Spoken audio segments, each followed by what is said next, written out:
আমরা এই জিনিসটা এখনকার দিনে বহু দেখতে পাই। সেটা বলিউডের সিনেমা হোক বা সাউথের সিনেমা হোক না কেন, এই দুটো ইন্ডাস্ট্রিতে বেশি দেখতে পাই যে একটা সিনেমার মধ্যে খুব নামকরা একজন অভিনেতার ক্যামিও বা তার একটা গেস্ট অ্যাপিয়ারেন্স এটা হতেই থাকে। বাংলাতে খুব কম হয়।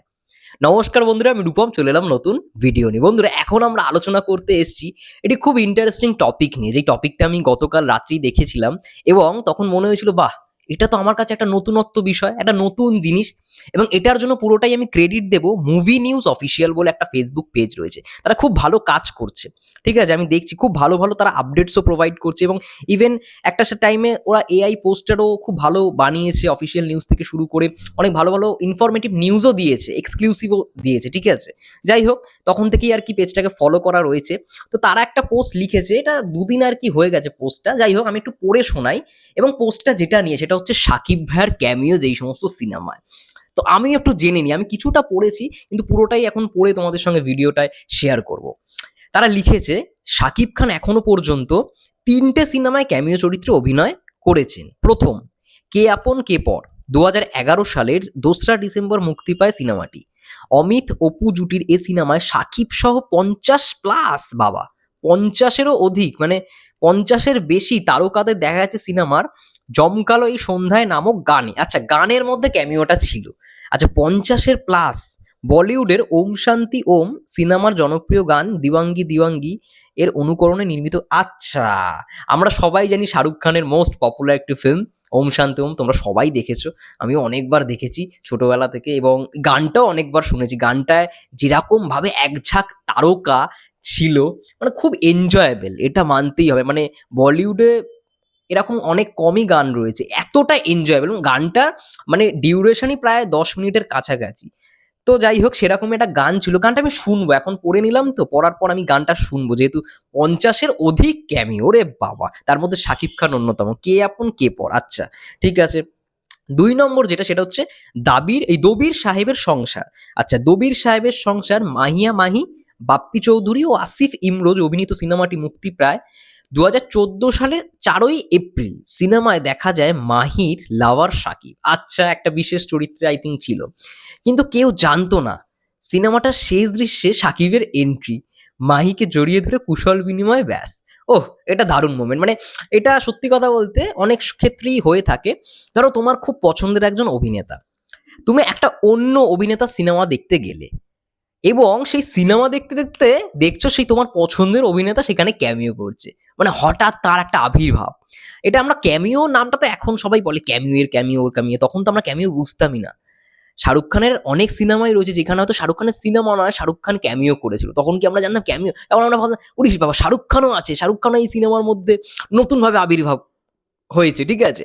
তো বেশ মজা লাগে, মানে ওই দিনের যেই ছবিগুলো ছিল বা এখনকার দিনেও যদি বলি, ভালো লাগে।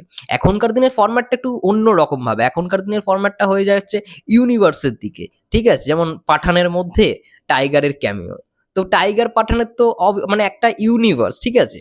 আবার টাইগার 3 এর মধ্যে পাঠানের ক্যামিও।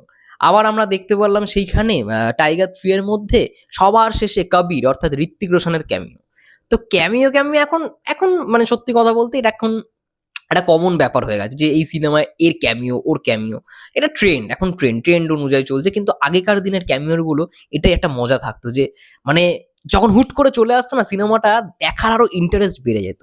যখন এটা আরো বেশি হতো, মানে আমাদের প্রিয় অভিনেতা যখন সেই মুহূর্তে আসে, সেই মুহূর্তে তাকে যখন আমরা দেখতে পাই। যাই হোক, ৩ নম্বর যেটা, সেটা হচ্ছে এক কাপ চা। আচ্ছা, ফেরদৌস ও মৌসুমী অভিনীত সিনেমাটি মুক্তি পায় ২০১৪ সালের ৫ই ডিসেম্বর। ফেরদৌস ছিনতাইকারীদের খুঁজছে, পাচ্ছে না। লিফট বলে গাড়ির উদ্দেশ্যে হাত বাড়ালো, এই গাড়িতেই সাকিবের এন্ট্রি। আচ্ছা, লিফট বলে গাড়ির উদ্দেশ্যে, আচ্ছা লিফট মানে ইয়ে ফিরদৌস আই থিঙ্ক ওই সিনটা এমন ছিল যে লিফট লিফট এরকম হাত দাঁড়িয়ে করছিল এবং একটা গাড়ির উদ্দেশ্যে হাত বাড়ালো, গাড়িতেই সাকিবের এন্ট্রি। হ্যাঁ, একটা গাড়ি ওইখান দিয়ে পাস করছিল, ফিরদৌস আই থিঙ্ক বলে যে লিফট লিফট লিফট, তখন গাড়িটা মানে থামে এবং ওই গাড়িটায় আর কি ছিল সাকিব ভাইয়া। সাকিব লিফট দিল এবং ছিনতাইকারীকে খুঁজতে সাহায্য করলো। দারুণ, এটা খুব ভালো লাগলো আমার পড়ে, যে সকল সিনেমায় সাকিব খান ক্যামিও দিয়েছেন, এই যে পোস্টটা। দারুণ! আমার তো ভালো লাগলো বেশ। এরকম পোস্ট আরো হওয়া দরকার। মুভিজ নিউজ অফিসিয়াল এর পক্ষ থেকে পোস্টটা করেছে, আমি ওদেরকে ক্রেডিট দেবো। অবশ্যই, কারণ এত সুন্দর একটা পোস্ট আমি নিজেও জানতাম না যে ক্যামিও এরকমভাবে শাকিব ভাইয়া করেছে। ঠিক আছে? তো অজানা তথ্য অনেক উঠে আসে। দেখো শাকিব ভাইয়ের পুরনো ছবি আমি সব দেখেছি এমন নয়। ঠিক আছে? আমার প্লে লিস্ট করা আছে। আমি আরো দেখবো। এখনো দেখা শুরু করিনি। যখন দেখবো তখন তোমাদের সামনে রিভিউ গুলো আনবো।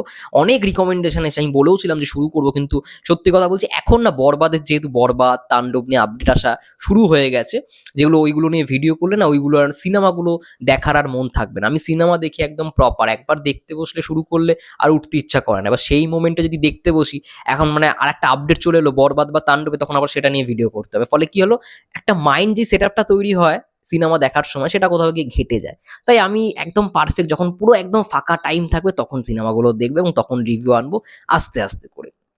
যাই হোক, এটাই বলবো, খুব ভালো লাগলো পড়ে। তোমাদের কি মনে হয় ক্যামিওগুলো দেখে অবশ্যই কমেন্ট করে জানাতে পারো। ততক্ষণের জন্য যারা যারা ফেসবুক পেজ থেকে দেখছো প্লিজ পেজটাকে ফলো করে দিও।